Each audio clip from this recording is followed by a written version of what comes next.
Philippe, we're rounding off the camp here in the Netherlands. How's it been from your point of view?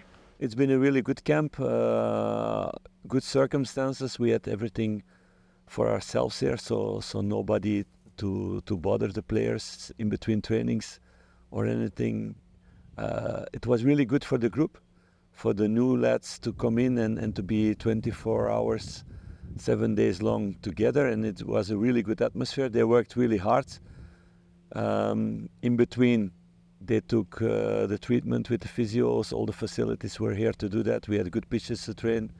The weather was most of the time really good. One day it was raining a lot, but okay, that's part of the thing. And we had two really interesting friendly games, so it was a really good camp. Yeah, the games out here, did you get out of them what you were looking for? They were good challenges, like you said. Yeah, of course you always want to win.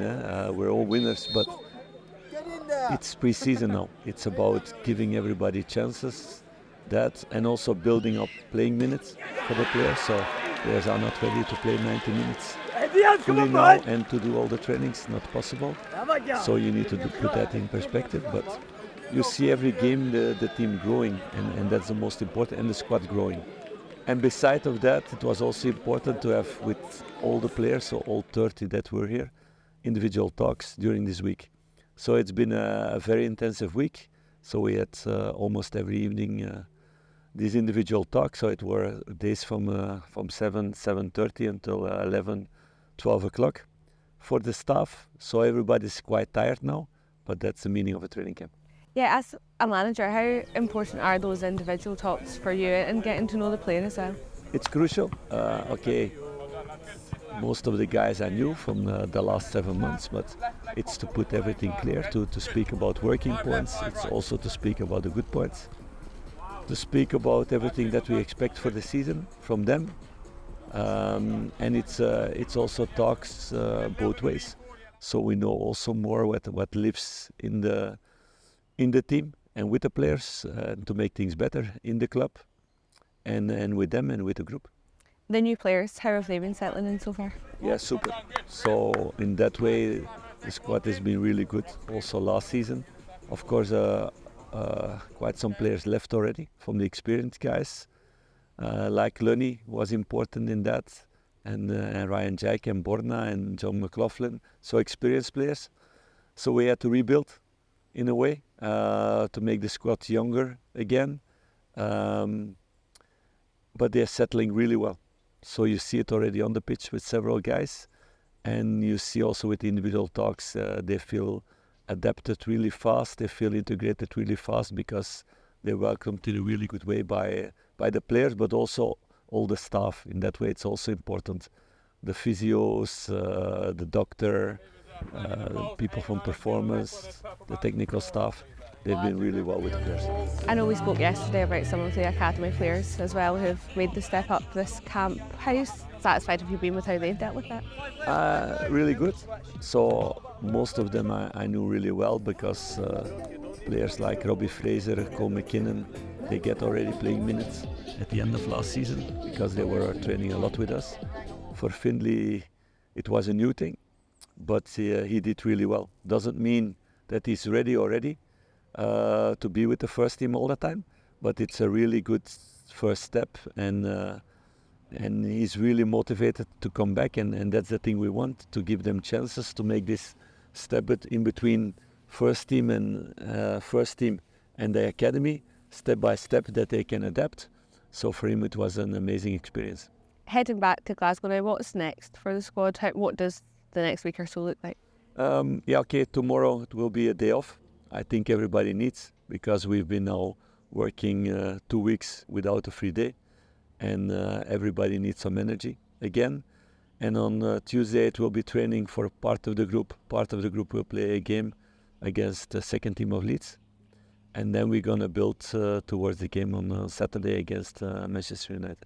Yeah, is it about continuing to build on what the squad have done here and in the last few weeks too? Yes, on tactical things, and also the physical level to raise it again. So one part of the team will have the game to do that, and the other part they will have 2 really intensive sessions on Tuesday and Wednesday that they will maybe go off on their knees of the pitch, and then on Thursday, Friday to go down a bit to create some freshness towards the Manchester United game, and to focus on everything, on the physical level, of course, but also on the tactical things, on the technical things, and on the mental things to improve, and also to have a debriefing about the game that we had now against Ajax, and to learn out of our mistakes, and also to show what the good things are and the better things that we showed against Standard and against Hamilton, and like this build up the story. For you and your coaching staff, it is of course the first pre-season you've had here. How have you found it so far? No, good. Quite similar than with other teams. And yeah, I've been a lot of times in this pre-season and in this way of working and the expectations from outside. So everybody expects that all the new players would be in now. And when I was young or younger, and I was first-time manager, I was also nervous about that. And now I know it's not possible for sure with Euros or World Championship. So you need time. We've been looking at a lot of players last weeks, last months, had a lot of talks. Some deals we could do, some deals not, and everybody's working hard on that also. There's been a lot of noise around the transfer window, the transfer market.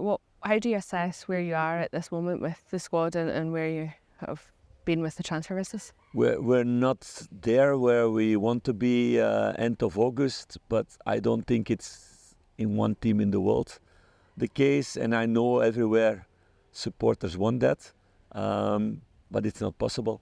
So everybody's working hard on that. How fast those things go, you never have control of that, because it has to do with yourself, what you can spend. It has to do with other teams, if they want to let players go and how much they ask for that, and it's about convincing also players. So there are several players who are convinced that Rangers is a good place, but you still need negotiations around that, and it always starts a little bit later after Euros also, because now teams starts to train,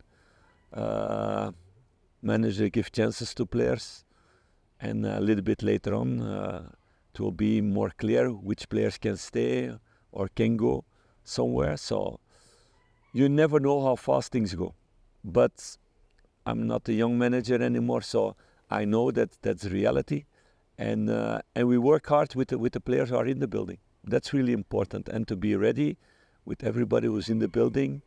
The first game that we have to play, the first official game we have to play, and then we will see if there are still players coming in now next couple of weeks. If it's in August, you don't have total control on those things. How important is patience, obviously, in such a busy time as the transfer window to get the right business done? It's crucial, and I know it for fans.